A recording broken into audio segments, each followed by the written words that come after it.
د مور او د پلار په بچي باندې ډېر بې حده حقوق دي. بچی به د خپل مور او پلار خیال ساتي، دا په بچی باندې لازم دي. او بیا په کومه ژبه باندې چې مور او پلار ته کنځلو شي، دا ډېره زیاته بدبخته ژبه ده، دا ډېره زیاته ناکاره ژبه ده چې دا ژبه په دې سره خپل مور او پلار ته ردې بدې ویلې کېږي، په دې سره خپل مور او پلار ته کنځلې کولې کېږي. نو دا ډېره بدترینه ژبه ده.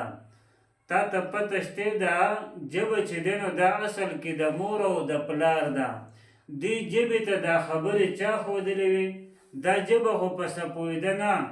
مور به ورته خبرې ښودلې، پلار به ورته خبرې ښودلې، او نن هغه ژبه چې هغه د مور او د پلار خلاف استعمالیږي، نو دا ډېره زیاته بدبخته او ناکامه ژبه ده. نو د خپلو والدینو خیال ساتل پکار دي، ځکه د مور حقوق چې دی نو دا څوک په دنیا کې ادا کولی نه شي.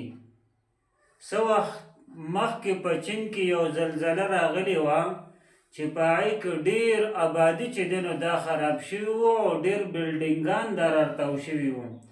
نو په هغې کې په یو کامره کې مور او بچی چې دی نو دا ګیر شوي وو، خو دا کامره داسې سمزنه غوندې راتاوه شوې وه، ډډه پاتې شوې وه. نو په هغې کې دننه دغه مور او دغه بچی پاتې شوي وو. نو کله چې په دغه ځای باندې کار شروع شو او د دغې مالبې نه دا مور او دا زوی راووتل، نو دوی ډایرک هسپتال ته ورسول. نو کله چې هسپتال ته یې بوتلو او دوی ته یې علاج شروع کو، نو هغه مور یې په هوش کې راله، هغه بچی په هوش کې راغی. هغه ډاکټر ته نه تپوس کوي چې ته خو په داسې ځای کې ګیره شوی وي چې په عیب کې هو په تا باندې د دې بلډینګ یوه ذره هم نه ده لګېدلې، ته خو بلکل په محفوظ ځای کې پرته وې، ستا دا ګوتې ولې زخمي شوي دي؟ هغه ورته جواب کې وایي چې کله به زما دا بچی وږی شو، زما سره د خوراک څه نه و، زما چې کمپۍ و هغه ختم شو د لوږې د لاسه، او زما دا بچی به داسې تړپېدو، نو په دغې دوران کې به ما سوچ کو چې زه دله څه خوراک ورکمه، نو ما به د خپله یوه ګوته چې دی نو دا به مې زخمي کړله، او هغه ګوته به مې ده ته په خوله کې ورکړه، نو ده به زما د هغې ګوتې هغه وینه چې دی نو دا څکله. نو دغه شانتې دا 10 واړه ګوتې ما زخمي کړي دي، او دې بچي ته چې دی نو ما خپل د وجود او د تن وینه ورکړې ده دپاره د دې چې د ده زندګي بچ شي. نو دی د هغې وینې د وجې نه بېهوشه شوی دی، او زه ډېر زیات د لوږې د لاسه او وینه رانه تلې ده د هغې د لاسه بېهوشه شوې ومه. دا د یو مور چې دی نو د خپل بچي سره محبت دی. نو ګورئ د مور او د پلار ډېر خیال ساتئ. هغه به سکور وي چې په هغې کې مور نه وي، هغه به سکور وي چې په هغې کې پلار نه وي.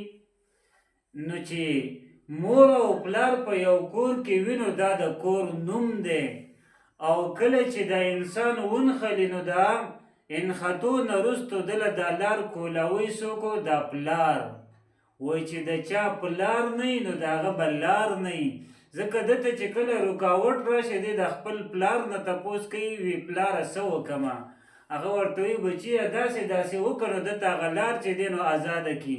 نو وایي چې د چا پلار نه وي د هغه لار نه وي، د چا چې مور نه وي نو د هغه کور نه وي. دا مور خو د کور نوم دی، چې په کور کې مور نه وي نو د هغې کور به څه خوند وي.